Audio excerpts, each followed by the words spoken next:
আমাদের প্রথম সমন্বয়টা আমরা দেখি। প্রথম সমন্বয় হচ্ছে অনুপার্জিত সেবা আয়ের অর্ধেক অর্জিত হয়েছে। তাহলে অনুপার্জিত সেবা আয় এবং সেবা আয় ২ টা জিনিস আমাদের এই সমন্বয়ের সাথে জড়িত। সেই ২ টা হচ্ছে আমাদের এটা দেয় ১ নম্বর সমন্বয়।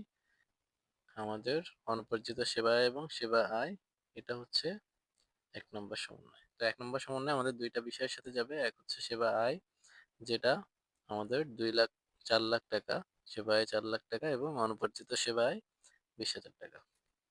তো সেবা আয় আমাদের একটা আয়, যেটা আয় ব্যয় হিসাবে আমাদের দেখায়। আর অনুপার্জিত সেবা আয় যদি থাকে, যে অনুপার্জিত সেবা আয় যেটা ২০,০০০ টাকা আছে, এই ২০,০০০ টাকা কিন্তু আমাদের দায়। অনুপার্জিত সেবা আয় বলতে আমরা টাকা পেয়ে গেছি, কিন্তু আমরা এখনো সেবা প্রদান করিনি। তাহলে টাকা যে পেয়েছি সেটা তো এখন আমাদের আয় হয়নি।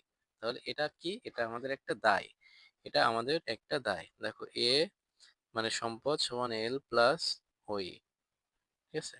এটা আর্থিক অবস্থার বিবরণীতে আমাদের ৩ টা অংশ থাকে। সম্পদ থাকে, দায় থাকে, মালিকানা সত্ত্ব থাকে। ঠিক আছে? আর এই যে এ সমান এল প্লাস ওই, এটা হচ্ছে আর্থিক অবস্থার বিবরণী। আর আয় ব্যয় হিসেবে আমাদের থাকে কি? আয় থাকে, এবং আয় থেকে আমরা ব্যয় বাদ দেই। ঠিক আছে? তাহলে সেবা আয় আমাদের আয়ের মধ্যে অন্তর্ভুক্ত হয়, এবং অনুপার্জিত সেবা আয় যেটা, সেটা হচ্ছে আমাদের দায়। অনুপার্জিত সেবা আয়টা আমাদের, এই যে অনুপার্জিত সেবা আয়টা আমাদের কিন্তু দায়ের মধ্যে উল্লেখ থাকে। তাহলে এখানে আমরা এখন সমন্বয়টা দেখি, অনুপার্জিত সেবা আয়ের অর্ধেক অর্জিত হয়েছে। তাহলে অর্ধেক অর্ধেক যদি এই বছরে, যে ২০২৪ সালের ৩১শে ডিসেম্বর, এই বছরে আমাদের যে অনুপার্জিত সেবা আয় ২০,০০০ টাকা পেয়েছিলাম, সেটার অর্ধেক অর্জিত হয়েছে। তাহলে ২০,০০০-এর অর্ধেক হচ্ছে ১০,০০০। ১০,০০০ টাকা আমাদের অনুপার্জিত সেবায় অর্জিত হয়েছে। তাহলে আমাদের সেবা আয় ৪,০০,০০০ ছিল। এর সাথে আমাদের আরো ১০,০০০ কিন্তু যোগ হবে। ঠিক আছে? আরো ১০,০০০ যোগ হবে। সেবা আয়ের সাথে ১০,০০০ যোগ হবে। আর অনুপার্জিত সেবায় আগে ২০,০০০ টাকা ছিল। তাহলে ১০,০০০ যেহেতু অর্জিত হয়ে গেছে, এখান থেকে আমাদের ১০,০০০ টাকা কমে যাবে। ঠিক আছে? তো আমরা এটা একটু দেখি। দেখো, এটা হচ্ছে বিশদ আয় বিবরণী। বিশদ আয় বিবরণীতে আমাদের সেবা আয় ছিল ৪,০০,০০০।